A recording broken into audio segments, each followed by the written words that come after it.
नमस्कार। एक 17 वर्षीय कन्या की कुंडली है हमारे सामने, उसके बारे में हम चर्चा करेंगे। ये कुंडली आने वाले समय में educationally, professionally, married life wise कैसे रहने वाला है ये चार्ट। शुरुआत करते हैं इस कुंडली की लगन से कि लगन इनका धनु लगन है, लगन के स्वामी बृहस्पति हैं, राशि इनकी कर्क राशि है, राशि के स्वामी चंद्रमा है। लगन में कोई भी ग्रह नहीं बैठा, लेकिन बहुत अच्छी बात यह है कि धनु लगन बृहस्पति का लगन और अग्नि तत्व राशि का लगन कहलाता है। यानी ऐसे लगन के ऊपर बृहस्पति का प्रभाव तो है ही, और ये ऐसे आचार्य हैं जो दंडित भी कर सकते हैं। यानी गुरु दो प्रकार के होते हैं, एक प्यार वाले, एक मार वाले। तो समय आने पर अपना रवैया सख्त भी कर सकता है ऐसा व्यक्ति। और ये लगन भी शुक्र के नक्षत्र में है, यानी ये व्यक्ति को ज्ञानी तो अवश्य बनाएगा। लगन के ऊपर लग्नेश का प्रभाव है। लग्नेश नवम भाव में हो तो शास्त्र कहता है व्यक्ति भाग्यशाली है। व्यक्ति अपने जीवन में अपने भाग्य के भरोसे कुछ न कुछ अवश्य प्राप्त कर लेगा। लग्नेश बृहस्पति जब लगन को वापस देखता है, लग्नेश लगन को देखे या कोई भी ग्रह अपने ही घर को वापस देख रहा हो, तो वो उसे मजबूत ही बनाता है। इसका मतलब है मान सम्मान दिलाएगा ये ग्रह, अच्छा स्वास्थ्य देगा, अच्छी आयु देगा, अच्छा डील डॉल प्रदान करने में सक्षम होगा। लेकिन जब बृहस्पति जैसा ग्रह नवम भाव में बैठकर लग्न को दृष्टि देता हो तो मैच्योरिटी लेवल थोड़ा सा स्लो आता है जीवन में। कभी कभी ऐसे लोगों को जीवन में 24 से 25वें वर्ष के बाद जीवन में ज़्यादा मैच्योरिटी मिलती है। लेकिन लग्नेश लगन को देख रहा है, ये अपने आप में बहुत अच्छी बात। दूसरा अच्छा राजयोग इस कुंडली में बना भाग्येश का भाग्य स्थान में होना। नवमेश नवम भाव में बैठा हुआ हो तो ये आपके भाग्य के लिए अच्छा है, क्योंकि भाग्य स्थान का मालिक भाग्य स्थान में है और बृहस्पति उसके साथ है, और बृहस्पति चतुर्थेश भी है। तो भूमि, जमीन, जायदाद, वाहन, सुख व्यक्ति को प्राप्त होंगे। व्यक्ति अपने भाग्य के भरोसे जीवन में सफलता हासिल करेगा।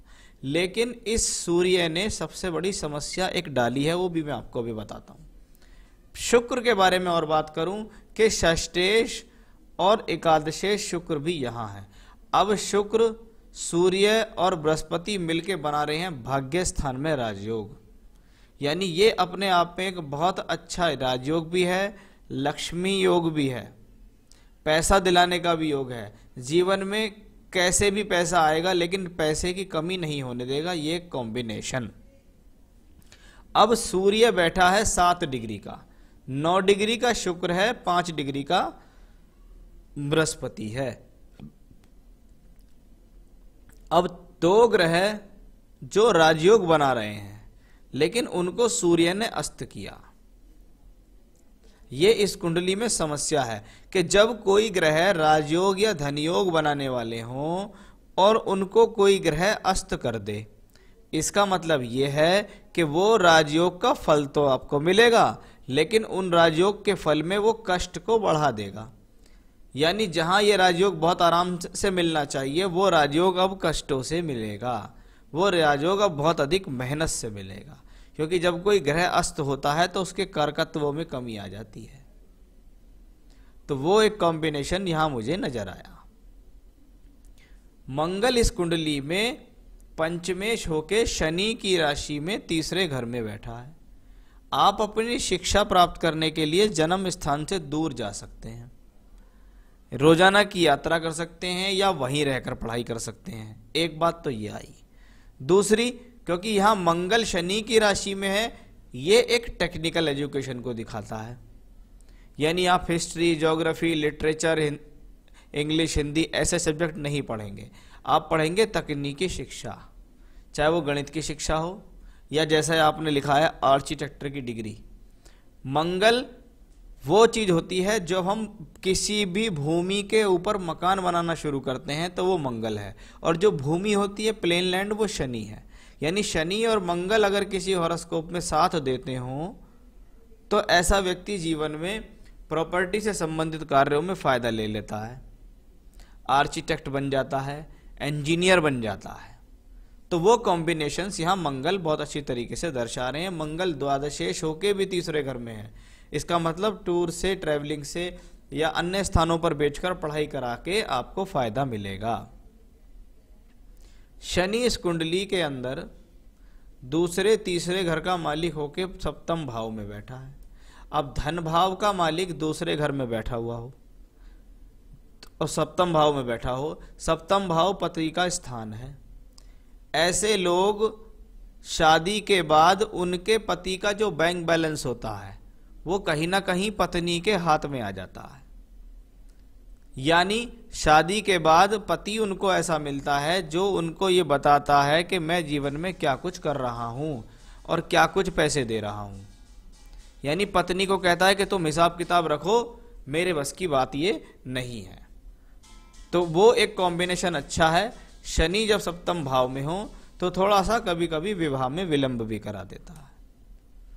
राहु केतु कुंडली के 12वें और 6ठे घर से संबंध बनाते हैं। इसका मतलब क्या है? राहु अपनी दशांतर दशा में आपको हेल्थ इश्यूज दे सकते हैं, परेशानी दे सकते हैं, कष्ट दे सकते हैं, किसी न किसी प्रकार का लोन दे सकते हैं, बीमारी पे पैसा खर्च करा सकते हैं, यात्राएं करा सकते हैं। उन यात्राओं के दौरान आपको कष्ट देते हैं। इसका मतलब क्या? आपने कहीं यात्राएं करी किसी फायदे के लिए, आप यात्रा में पैसा खर्च करके आगे, लेकिन आपका वहां काम ही नहीं बना, तो ऐसे एक प्रॉब्लम कर सकता है राहु केतु। अब आती है बारी चंद्रमा की। अष्टमेश जब अष्टम में अपनी ही राशि में बैठे तो आयु के लिए अच्छा है, लॉन्जिटिविटी के लिए अच्छा है, परिवार से सहयोग के लिए अच्छा है, घर परिवार से या कह सकते हैं कोई पैतृक रूप से संपत्ति माता से मिल जाए उसके लिए अच्छा है। अब बुध बहुत अच्छा है इस कुंडली में। बुध बुद्धि का मालिक है, लॉजिक का मालिक है, तर्क शक्ति देने वाला प्लेनेट है। वो यहां पर अपनी ही राशि में बैठा है। स्वग्रही बुध, उच्च का बुध बैठा है, लेकिन ये मूल त्रिकोण का बुध नहीं हुआ, क्योंकि मूल त्रिकोण के लिए डिग्री देखी जाती है और इनकी डिग्री 1 डिग्री के आसपास है। तो हाँ, ये ग्रह उच्च का और स्वग्रही है, भद्र नामक महापुरुष योग बनाता है। जब भद्र नामक महापुरुष योग हो तो बुध से संबंधित कारकत्वों में वृद्धि हो जाती है। बुध ज्ञान है, लॉजिक है, पढ़ाई है, तर्क शक्ति है, व्यापार करने की क्षमता है, भाषण शक्ति अच्छी देता है। इस प्रकार की स्थिति को देने वाला है कि व्यक्ति जहां भी जिस परिस्थिति में जाए वहां लोगों के साथ मिले जुले, अपनी भाषा से, अपनी बोलचाल से प्रभाव जमा दे। तो उस प्रकार का होता है बुध। अब यहां तो बुध अपनी अच्छी स्थिति में है क्योंकि ये सप्तमेश होके भी यहां है। थोड़ा सा नवांश कुंडली को भी मैं देखना चाहूंगा कि नवांश का लगन जो है वो शुक्र का है, वो भाग्य स्थान में 9th हाउस में बैठा है। सप्तम भाव मंगल अपने ही घर को वापस देख रहा है, यानी ग्रह चाहता है अपने जीवन में, अपने घर के भीतर या वैवाहिक जीवन में सुख शांति बनाना, लेकिन शनि की तीसरी दृष्टि भी है।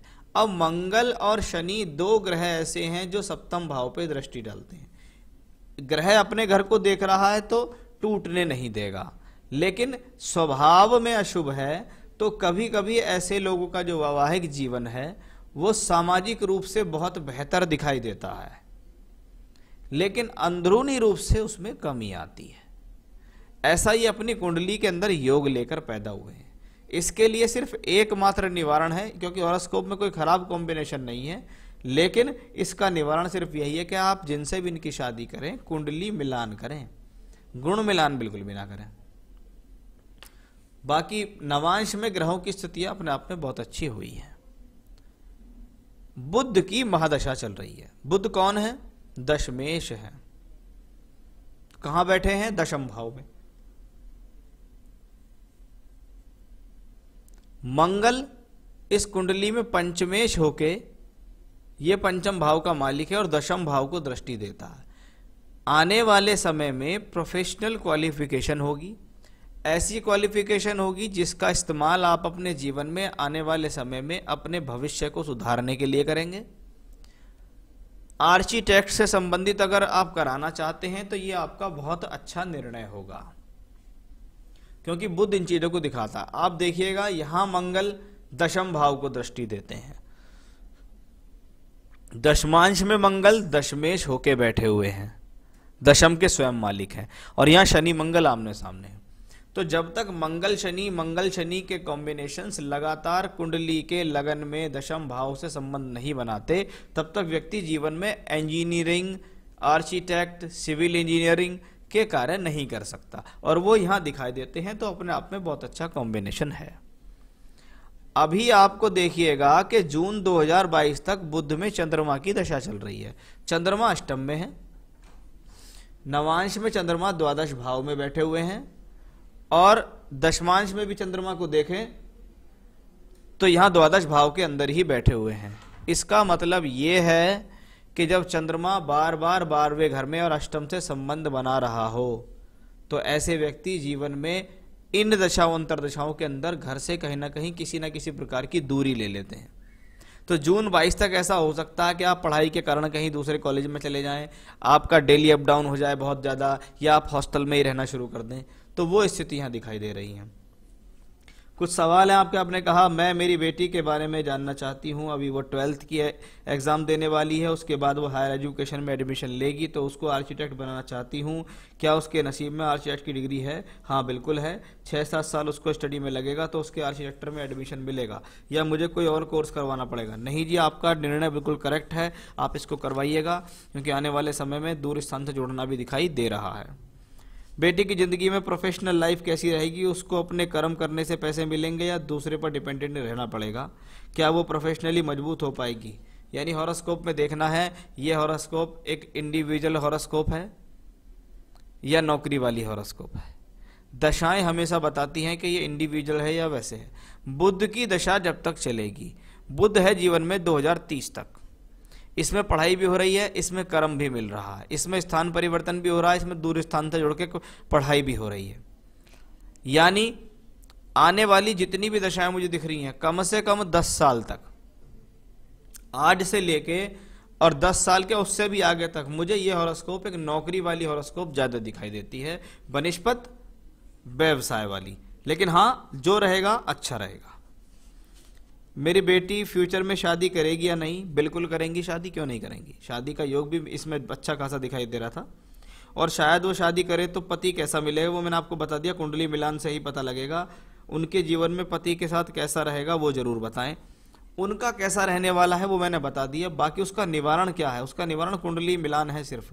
शादी के बाद अगर आप किसी चीज़ के लिए उपाय ढूंढते हैं तो वो इतने कारगर साबित नहीं होते, इसलिए शादी से पहले उसका देखें। मेरी बेटी फ्यूचर में इंडिया में रहेगी या फॉरेन में सेटल होगी? प्रोफेशनली फॉरेन में सेटल होगी या फिर शादी करके फॉरेन में जाएगी? देखिए, शादी करके फॉरेन में जाने का कोई कॉम्बिनेशन इसमें नहीं है।